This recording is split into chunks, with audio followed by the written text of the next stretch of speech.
weather warning for all counties in the surrounding area.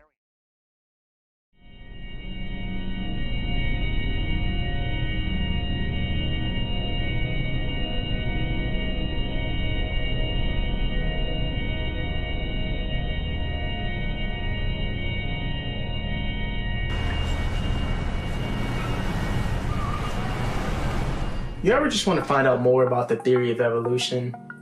I mean, obviously, otherwise, why'd you click on this video? Well, after about 8 years of knowing of its existence, I finally decided to give the game Spore a try. It received lots of mixed feedback, to the point where even if you've seen the game somewhere and you basically know the premise of the game, it's still better to get in yourself to kind of come up with a good opinion of it. The game's actually made by the same designer as The Sims, so going in I had pretty high hopes just because of that alone. But fairly recently I was scrolling looking for new games to review, and this game caught my eye. Probably because I'm simple-minded and fairly amused by anything that looks funny. In fact, I've heard this actually makes me special because I've heard people with these same traits actually have less intellect than the average human being.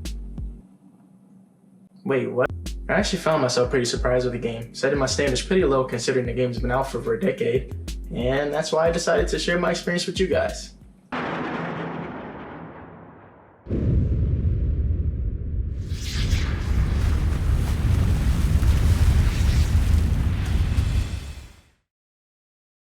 You start off in the game as a tiny microorganism with the sole purpose of eating your choice of food in order to evolve your species and move on to the next stage. This is a recurring thing in the game where you have to make your way to the top of ecosystems through means of being friendly, eradicating everything in sight, or both.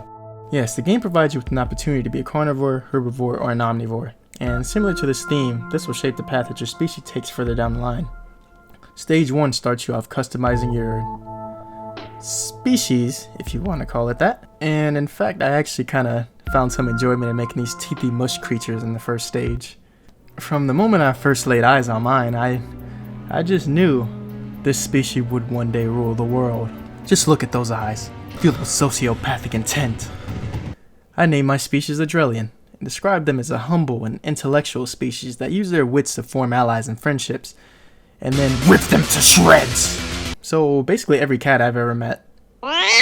It's surprisingly pretty fun, and after a few minutes of killing everything that was small enough to be devoured by my stocky-eyed abomination, we go large enough to go to the next stage, the creature stage.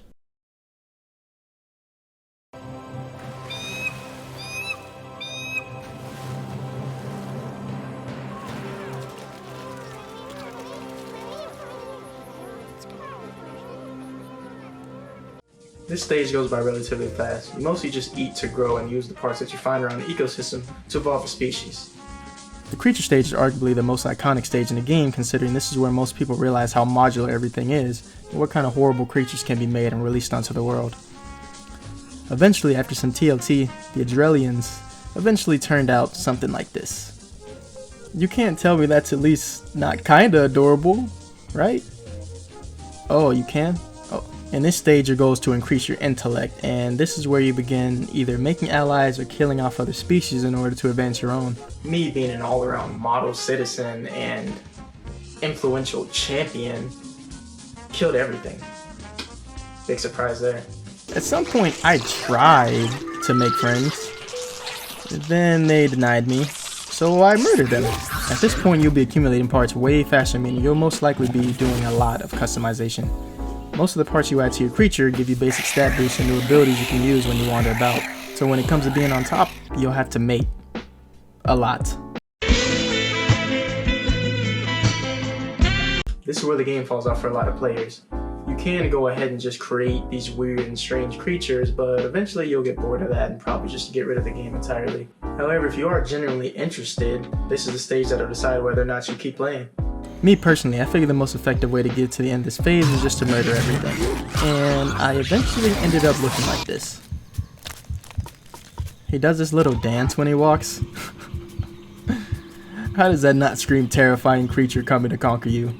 I mean, if I saw that thing dancing towards me, I'd probably do the world a favor and eradicate myself before it could touch me with those disgusting, beefy hands. You see, what I've learned about this game is that it always presents you with options. The options to be a pacifist, a conqueror, or somewhere in between, and that's what defines a lot of the game's replay value. That and going back to make the closest thing you can to a real life creature. Never mind, that thing needs to be erased. Thank you. It seems to me that the Conqueror playstyle was already set for my species, so that's what I stuck to, and boy did it pay off in the next stage. I said the next stage. No, avert your eyes, don't look! Also, there's aliens.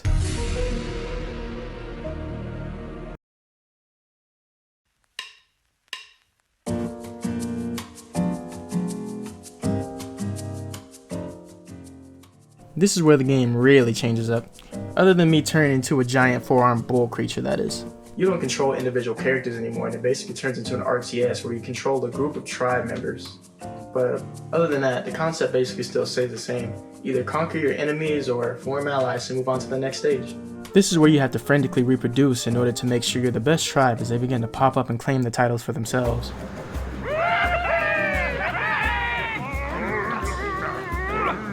From the start, I trusted no one, knowing I wanted any and every tribe dead immediately.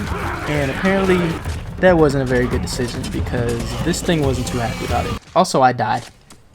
In a battle that I started for no reason at all. And I forgot to save. So I started all the way back from the creature stage.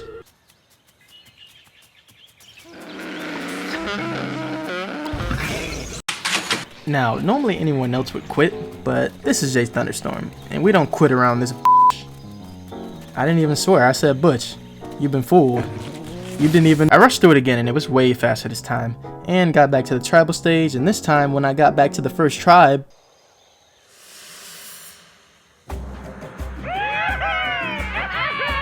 are you kidding me? Yeah, so the game saved my creation of the creature, but not my save file for the tribal stage. So now we've turned into angry four-armed birdman instead, and now the rival tribe is me. If that's not the biggest FU in a game, I'll just jump out this window right now. Oh, you said it's not? Well, okay.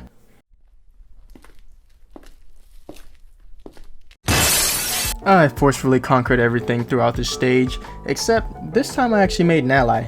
This partnership would prove to not last for long, however, because, well, actually it just doesn't pass over into the next stage. It kind of just resets and you do the same thing all over again.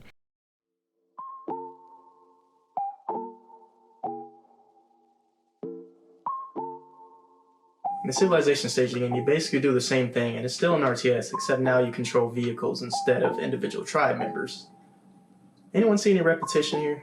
Now, a lot of people don't actually like this stage and feel like it's tedious, but to me I actually like it a bit more than the tribal stage, because it reminds me of Anno 1800, the way you pilot ships and conquer lands. They also allow you to start making structures and different buildings for your civilians, along with the vehicles you'll be using for war with the others. Once again, the best method seems to just strike early and take out everything as quickly as possible. This not only will end up making you the most money since you get all the profits from captured civilizations, but it also saves you time you'd be wasting forming alliances. Pointless alliances that don't last at all because your friends decide they suddenly want to go to war and you're forced to eradicate them. I could live without them. I got freaking hover jets and land walkers. I don't really need friends. Kinda like my real life. Yo, shut up, you're not funny. Bro, I'm about to go in there. And now, the moment you've all been waiting for. Drum roll, please. What kind of drum roll is that? Okay, whatever. Space stage! This is the most vast and complicated stage by far. You have to colonize individual planets, and not only that, you have to terraform some of them as well in order to get access to the spices that the planets possess. In this stage, you don't really have to make allies, however, I was pretty confused when I started and didn't realize that. Having allies in this stage is pretty beneficial to have, considering buying goods from your home planet, the other ones that you own, you pay double what the other alien life charges you. Freaking cheapskates. But specifically this one, and anyone with this voice. They keep talking about someone or something called Spore. I don't know what it is, but it makes me want to reduce them to ashes. Also, I know they're selling a whole freaking solar system, but 10 million currency for a stupid trade route I can take from literally anyone in like 2 minutes? That's not happening. Sorry. Whatever you are. But this is when I ran into the first genuine problem I had with the game. Well, there's two actually. Well, the first one is the fact that it's possible to conquer everything by yourself in this stage as well, but only with your own ship and its upgrades, which get better as you collect more badges. That bothered me considering every time I went to attack a planet, the aliens always send like 5 ships at a time. How is that fair? The only way to get other ships is to ask an ally to borrow one, and it doesn't even matter how many planets you have, you still only get one from your people. It's kind of annoying considering when you die, they just pop up another ship in a few seconds, but they can't give you more than one for some reason. Meanwhile, you got everyone else with the freaking armada blasting you with lasers until you explode, basically forcing you to make allies until you can upgrade your weapons and do it yourself. Everything in the stage is based on collecting badges, which you get by doing the thing that you want the badge for, basically. So that means if you want better weapons to conquer worlds, you need to conquer worlds. And considering how quickly you die by yourself early, you can see how this can be a problem. Now, I mentioned there's another problem with this stage too. It's the fact that this game just kept crashing. I don't know why or what caused, but my game crashed at least once an hour during this stage, which serves a problem when you have this much universe to explore. I just started rapidly saving every time I conquered a planet until I started to notice how hard it would be to collect some of the badges to actually progress in ranks. That combined with the constant crashing kinda ruined the rest of the experience for me, ending my playthrough of Spore. I will say though, I did thoroughly enjoy my time playing it. In fact, I can see myself doing another playthrough in the future. I suppose the takeaway from this game is that the theory of evolution actually opens a doorway of possibilities.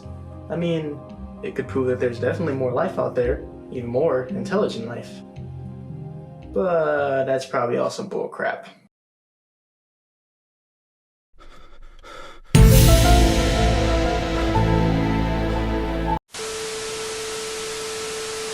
Thanks for watching the vid, bruh. My bad, I won't say that again. Don't forget to subscribe to the channel if you want more content as such, son. I got a lot of cool content coming out on the channel soon. You don't want to miss out on that stuff. Psh, trust that. And also feel free to check out some of the other content I've made in the past through the links on the screen. Don't forget to leave me suggestions in the comments if you know any other games you think I would be interested in. And other than that, you can hit me up on Instagram or Twitter. Let's have a conversation or something. See you in the next video. Peace.